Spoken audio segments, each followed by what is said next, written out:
Hey, what's up guys? This is Tyler and we're going to be getting into a Showdown review today between Teen Titans and Marvel Champions, the two premier teen teams at both Marvel and DC. Both titles are about 4 to 5 issues in now, so there's a lot to compare and contrast. So let's go ahead and get right into it. So the story of Teen Titans starts out by showing us the lineup in their respective lives, which is Kid Flash, Beast Boy, Starfire, and Raven.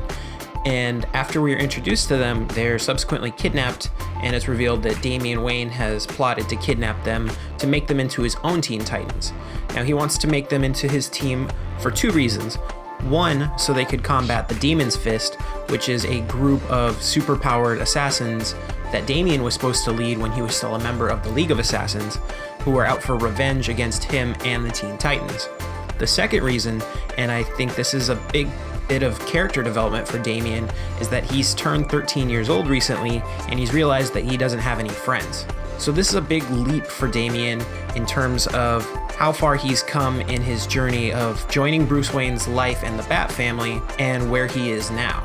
Now, the story of Marvel Champions is that Miss Marvel has broken off of the all-new, all-different Avengers for a petty squabble over what the intentions of the group actually is, whether or not that they should be rebuilding community and actually helping people with their lives versus the all-new, different Avengers who basically go around and punch down, as she says, and mostly cause destruction and mayhem wherever they go. So after she's left the Avengers, she goes on to form the Champions with Nova, Sam Alexander, Spider-Man, Miles Morales, the Hulk, Amadeus Cho, and Vision's synthesoid daughter, Viv Vision. Later on down the line, they do recruit young Scott Summers, the Cyclops who has been displaced from his own timeline and brought to the future, as well as hints that other people will join the team, like Moon Girl and Devil Dinosaur, the new Wasp Nadia Pym, as well as hints in the 4th issue that Gwenpool is either going to join the team or serve as an antagonist in the future.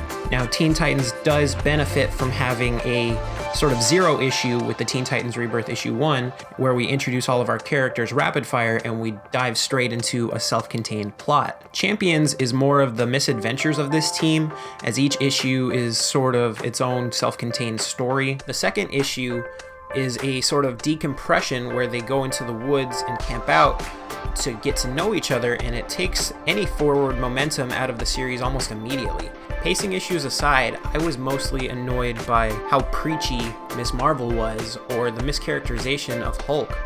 They made Amadeus Cho into the jock bully of this group, which doesn't make a whole lot of sense given his character. I know that he's incredibly intelligent and he's a little cocky, but to make him the bully is a weird move, at least for me.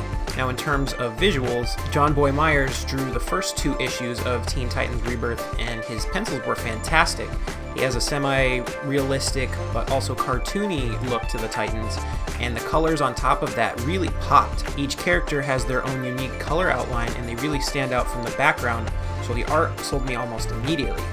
After the first 2 issues, however, there's a revolving door of artists, and by the 3rd and 4th issues, Koi Pham comes on, and the art is abysmal. Damian looks like a toddler in a Robin costume with an oversized egghead. Anytime that Kid Flash smiles or laughs, he looks garish in this almost Neil Adams Batman Odyssey kind of way, and it's very off-putting. I really hope they get John Boy Myers back on the title. He's drawing the covers at least, so hopefully he can come back.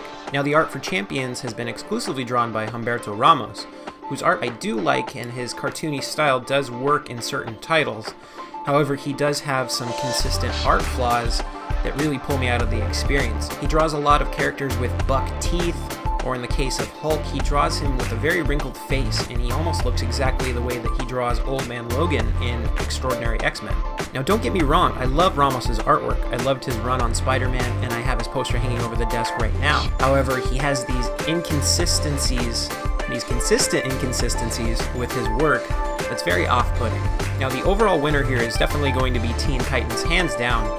The story is better and more focused, whereas Champions is very lackluster and has its eye-rolling moments and doesn't quite get its characters' voices correctly, which gives Titans the overall edge. So that's going to do it for this review. If there's any topics or titles or videos you'd like to see in the future, go ahead and leave them in the comments. And as always, like, comment, and subscribe. And we'll see you next time. Thanks for watching, guys.